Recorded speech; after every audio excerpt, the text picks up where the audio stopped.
নমস্কার বন্ধুরা, আশা করি আপনারা সবাই খুব ভালো আছেন আর আপনাদের আশীর্বাদে এখনও আমরা ঠিকঠাক টিকে যাচ্ছি।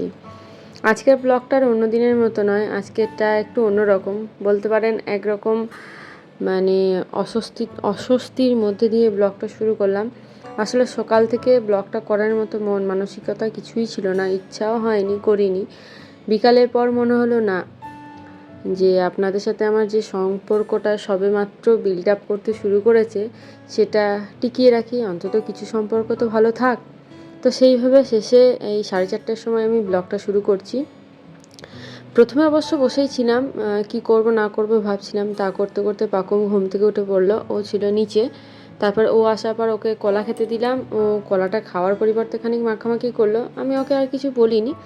তারপর আমি খেতে নামলাম। আজকে আমার খেতে একটু দেরি হয়ে গেছিলো, যেহেতু শরীরটা ভালো ছিল না। যাই হোক, আজকের তো ওয়েদারটা ঠান্ডা ঠান্ডা, বৃষ্টি হচ্ছে বাইরে, তাই খিচুড়ি রান্না করেছিল। সাথে ছিল কুমড়ো ভাজা আর করলা ভাজা, আর এই দেখুন পাঁপড়। আর হ্যাঁ, অবশ্য চাটনি ছিল। চাটনিটা আজকে না খুব দারুণ খেতে হয়েছিল, ওই আমড়া দিয়ে, বোধহয় তিল বাটা দিয়ে করেছিল। খেতে সত্যিই খুব ভালো হয়েছিল। এখন অবশ্য মাঝে মাঝে পাকুমের খাবারটা ওর হাতে আমি দিয়ে দিই। ও খেলা করার পর খানিকক্ষণ পরই নিজে খাওয়ার চেষ্টা করে। কলাটার ক্ষেত্রেও সেরকমই করছিল। যাই হোক, এখন দেখুন ওই জানলার ওইটা নিয়ে কেমন খেলা করছে। এই রিসেন্টলি কী যে হয়েছে, ওই হাতলটা নিয়ে খালি মুখে ভরছে। আর আমি আর ওর বাবা বারবার ওকে সরিয়ে আনি, আর ঠিক ও ওইখানটাতেই চলে যায়। আজ আবার ওয়েদার খারাপ বলে ওর ঠাকুমা ঘুরতে যেতে পারেনি। এ কদিন ও ঠাকুমার সাথে বেরোচ্ছিল, গিয়ে দাদুর দোকানে থাকতো, দাদুর সাথে ঘুরতো, আর ঠাকুমার হাঁটা হয়ে গেলে ওকে নিয়ে বাড়ি আসতো। কিন্তু আজকে ওয়েদারটা খারাপ, প্রায় একরকম ছিটছিট করে বৃষ্টি সবে শুরু হয়েছে। সেই জন্য ঠাকুমার গেল না, মেয়েটা আজকে যেতে পারলো না বলে একটু কিচিবিচি করছিল ঘরে। তাই ওকে নিয়ে ভাবলাম যাই, ছাদে গিয়ে একটু পায়চারি করি। ও মা, ছাদে যাওয়ার পর একটা শুকনো ডাল পেয়েছে, সেটা নিয়ে দেখুন একা একা কেমন খেলা করছে। এবার ছাদেও বেশিক্ষণ দাঁড়ানো যাবে না, বুঝতে পারছেন কেমন ছিচির করে আরও বেশি জোরে জলটা এলো। একে মেয়েটা এই শরীর খারাপ নিয়ে উঠলো, তার উপরে এই জলে তো আরও শরীর খারাপ হয়ে যাবে। মেয়েটা ওই বিছানায় কলা খাচ্ছিল, খানিক কলা বিছানায় চাদরে মাখিয়েছে। দাঁড়ান, চাদরটা চেঞ্জ করে নিই। প্রথমে ভাবলাম এই চাদরটা নেব, তারপর কি মনে হলো না থাক, আরও একটা চাদর আছে গামলাতে, সেই চাদরটা নিয়ে গিয়ে পাতি। আসলে প্রতিদিন মোটামুটি 9:45টার মধ্যে আমি ওপরে এসে বিছানাটা রেডি করে যাই, যাতে পাকুম তারপরে খেয়ে ঘুমিয়ে গেলে আমি নিশ্চিন্তে শুইয়ে দিতে পারি। তা আজকে সন্ধেবেলায় সন্ধে দিয়ে নেওয়ার সময় চাদর চেঞ্জ করার সময় ভাবলাম যে না, একেবারে তাহলে বিছানাটা ঠিকঠাক করে রেডি করে দিয়ে তারপরে ঘরটা ঝাড় দিয়ে আমি নিচে যাব। আর এই দেখুন, আজকে আবার নিচে এসে দেখছি মামনির অলরেডি রুটি করা হয়ে গেছে। সন্ধ্যাবেলায় আমাদের রুটি করেছে আর সয়াবিন আলুর তরকারি করেছিল। তা ডাক্তারবাবু পাকুমকে এখন রুটি দিতে বলেছেন, কিন্তু বলেছেন এই রুটির ওপরে যে পাতলা লেয়ারটা সেইটা ওকে দেওয়ার জন্য। তাই ওর ঠাকুমা এই রুটির পাতলা লেয়ারটা ছোট্ট ছোট্ট করে কুচিয়ে দিয়েছে, যাতে ও নিজে নিজে খেতে পারে। দেখছেন কেমন বদমাইশ, প্রথমে নিয়ে কিন্তু মুখেই দিতে যাচ্ছিল, তারপরে কি মনে হলো আর খেলোই না। এমন কপাল দেখছেন, এই যে ও স্ট্যান্ডটা নিয়ে খেলা করছে। কালকে না ভুল করে স্ট্যান্ডটার উপরে আমার পা পড়ে গেছিলো জানেন তো, যার জন্য স্ট্যান্ডটা না ভেঙে গেছে এক জায়গায়। দাঁড়ান একটু পরে দেখাচ্ছি। আর আমাদের ঘন্টুকে এখন রুটি দিচ্ছে, দেখছেন কেমন ভ্যানতারামো করছে।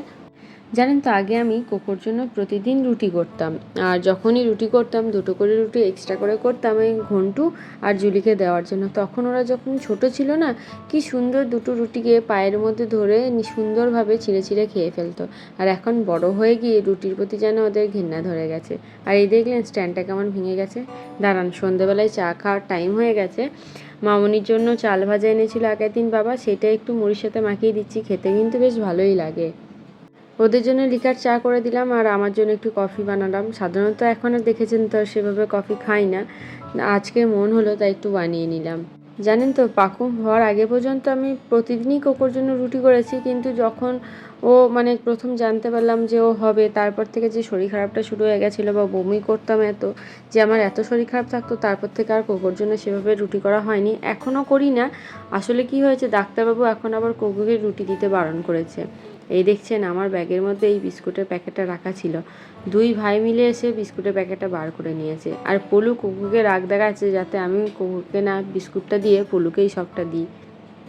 আর কোকাকে বারবার যখন আমি জিজ্ঞেস করছিলাম বাবা তোকে কোনটা দেবো, সঙ্গে সঙ্গে নাকটা দিয়ে বিস্কুটটা দেখিয়ে দিচ্ছে। জানেন, একবার এরকমই আমার ব্যাগে এরকম বিস্কুটের গোটা একটা প্যাকেট ছিল। পলু সেই প্যাকেটটা গোটাটা বার করে ছিঁড়ে পুরো একা একা সব খেয়ে নিয়েছিল, কোকোকে একটুও দেয়নি। এখন আবার ঝিরঝির করে বৃষ্টি শুরু হয়ে গেছে, ঠান্ডা ঠান্ডা ওয়েদার।